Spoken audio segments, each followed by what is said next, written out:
ज्ञान योग तथा कर्म योग। कर्म एक ही है, नियत कर्म, आराधना, किंतु उसे करने के दृष्टिकोण दो हैं। अपनी शक्ति को समझकर हानि लाभ का निर्णय लेकर इस कर्म को करना ज्ञान योग है। इस मार्ग का साधक जानता है कि आज मेरी ये स्थिति है, आगे इस भूमिका में परिणत हो जाऊंगा, फिर अपने ही स्वरूप को प्राप्त करूंगा। इस भावना को लेकर कर्म में प्रवृत्त होता है, अपनी स्थिति का ज्ञान रख कर चलता है, इसलिए ज्ञान मार्गी कहा जाता है। समर्पण के साथ उसी कर्म में प्रवृत्त होना, हानि लाभ का निर्णय इष्ट पर फेंक कर चलना निष्काम कर्म योग है, भक्ति मार्ग है।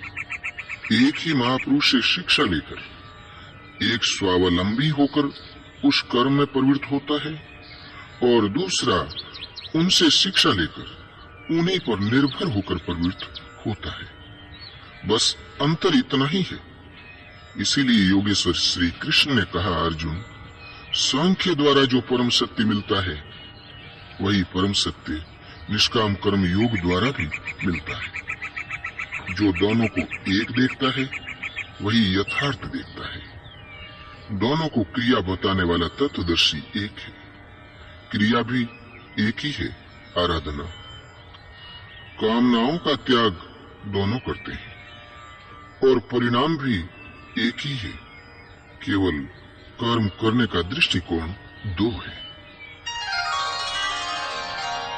एक परमात्मा। नियत कर्म मन और इंद्रियों की एक निर्धारित अंतः क्रिया है। जब कर्म का यही स्वरूप है तो बाहर प्रतीक पूजना कहाँ तक संगत है।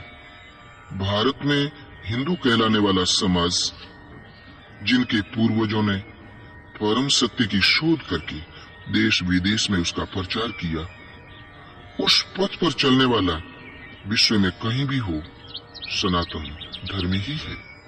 इतना गौरवशाली हिंदू समाज कामनाओं से विवश होकर विविध भ्रांतियों में पड़ गया। श्री कृष्ण कहते हैं, अर्जुन, देवताओं के स्थान पर देवता नाम की कोई शक्ति नहीं है। जहाँ कहीं भी मनुष्य की श्रद्धा झुकती है, उसकी ओट में खड़ा होकर मैं ही फल देता हूँ, उसकी श्रद्धा को पुष्ट करता हूँ, क्योंकि मैं ही सर्वत्र हूँ। किंतु उनका वह पूजन अविधि पूर्वक है, उनका फल नाशवान है। कामनाओं से जिनके ज्ञान का अपहरण हो गया है, वे मूढ़ बुद्धि ही अन्य देवताओं को पूजते हैं। सात्विक लोग देवताओं को पूजते हैं, राजसी यक्ष राक्षसों को तथा तामसी भूत प्रेतों को पूजते हैं, घोर तप करते हैं। किंतु अर्जुन, वे शरीर में स्थित भूत समुदाय और अंतःकरण में स्थित मुझ परमात्मा को तृष करते हैं।